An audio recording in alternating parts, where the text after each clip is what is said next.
मर्जी ईश्वर सर्वव्यापी हैं, कण कण में ईश्वर का वास है, किंतु जब हम मंदिर में जाते हैं तो एक अलग अनुभूति होती है। ईश्वर से साक्षात्कार जैसा अनुभव मंदिर में प्राप्त होता है, जो अन्यत्र कहीं नहीं प्राप्त होता। महाराज जी, ऐसा क्यों होता है? हाँ, भगवान का अर्चावतार कहा गया है। जो श्री विग्रह है उसमें भगवान की प्राण प्रतिष्ठा की जाती है। जैसे दूध में घी है, पर जब हम उसकी प्रक्रिया करके निकालते हैं तभी स्वाद मिलता है। दूध पीने से घी का स्वाद नहीं मिलेगा। दूध को दधी रूप में जमाना, दधी का मंथन करना, मक्खन निकालना और फिर उसे तपाना, तब उससे जो निकलता है वो घृत होता है। यद्यपि दूध में घी है, पर घी का स्वाद एक निराला है और वो पद्धति से निकलता है। तो ऐसे ही कण कण को मिला करके जब आकार दिया गया और उसे आकार में प्राण प्रतिष्ठा की गई, और जब भक्तजन अर्चना के द्वारा भगवान को वहां प्रकट कर लिए, तो अर्चा विग्रह में स्वयं भगवान विराजमान है। तो अव्यक्त भगवान से व्यक्त भगवान का सुख तो मिलेगा ही अधिक। तो जब हम मंदिर में जाते हैं तो एक विशेष परमाणु, एक विशेष आनंद, एक विशेष सुख मिलता है, क्योंकि वहाँ भगवान प्रगट अर्चा विग्रह के रूप में विराजमान है। महाराज जी, जो साधक या महापुरुष जन व्यापी, मतलब जो प्रभु अंदर विराजमान है, उनमें भी जब भगवत भाव करते हैं, उनको भी प्रत्येक चलते फिरते बिल्कुल ऐसा ही अनुभव होता है जैसे इसको मंदिर में अनुभव होता है। ऐसे हर व्यक्ति, वस्तु, स्थान तभी तो निरंतर परमानंद में मगन रहता है, क्योंकि सर्वत्र भगवान का दर्शन करता है। श्री राम में सब जग जानी, करो प्रणाम जोरी जुग पानी। वो मंदिर में जाए या ना जाए, वो हर समय परमानंद में मगन रहता है, क्योंकि सब में श्री राम को देखता है। सर्वम खलमिदम ब्रह्म ने नास्ति किंचन, सर्वत्र ब्रह्म बुद्धि हो गई तो ब्रह्म भूता प्रसन्नात्मान शोचति न कांक्षति, समा सर्वेषु भूतेषु मद्भक्तिम लभते पराम। वो ब्रह्म भूत हर समय अखंड प्रसन्नता को प्राप्त होता है, जो सर्वत्र भगवान का समदर्शिना, जो सर्वत्र भगवान का दर्शन करता है, सर्वत्र आत्मस्वरूप का दर्शन।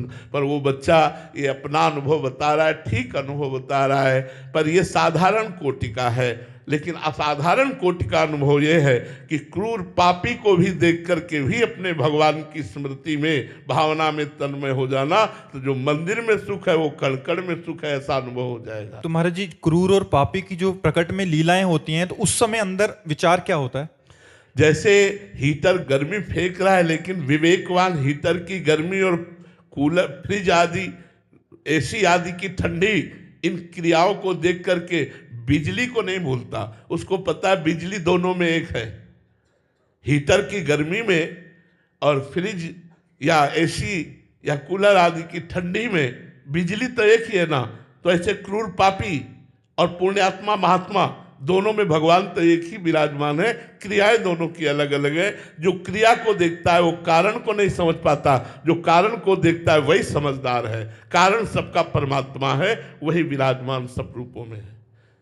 गायत्री जी उत्तराखंड से। महाराज जी, आपके चरणों में दंडवत प्रणाम। गुरुदेव, भगवत प्राप्ति और प्रेम प्राप्ति में कुछ फर्क है क्या? भगवत प्राप्ति में मोक्ष भी आता है, सारिष्ट सामीप्य सायुज्य एकत्व आदि। लेकिन प्रेम में एक दुर्लभता है, वो मोक्ष भी दीयमानम न गृह्णन्ति बिना मत सेवनम जना। वो मोक्ष देने पर भी स्वीकार नहीं करता, वो अपना कल्याण भी नहीं चाहता, वो बस अपने प्यारे के वियोग में तड़पना चाहता है।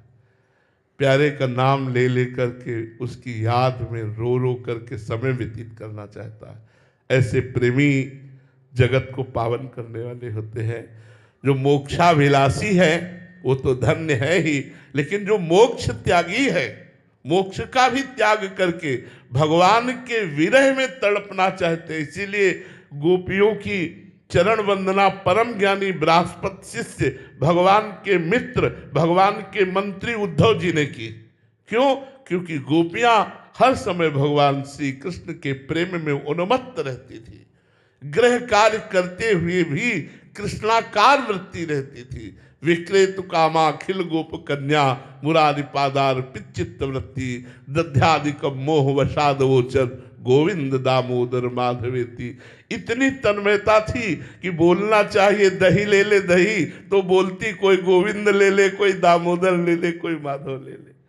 भगवत प्रेम अत्यंत दुर्लभ वस्तु है। भगवान से यही प्रार्थना करनी चाहिए कि प्रभु मुझे अपने चरणों का प्रेम प्रदान कीजिए, अपने नाम का प्रेम प्रदान कीजिए, अपने धाम का प्रेम प्रदान कीजिए, अपने रूप का प्रेम प्रदान कीजिए। और मैं कभी मोक्ष या कल्याण नहीं चाहता। प्रभु यत्र यत्र मम जन्म कर्म भी नारके परमे पदे थवा, राधिका रत निकुंज मंडली तत् तत्र हृदय में विराजताम। चाहे मुझे नरक में रखो, चाहे परम पद में, मुझे कोई परवाह नहीं, पर स्वामी आपका स्मरण, आपकी रूप माधुरी, आपकी लीला माधुरी का चिंतन करके मेरे आंसू बहते रहे, यही मेरे जीवन की लालसा है। प्रेम अत्यंत दुर्लभ वस्तु है।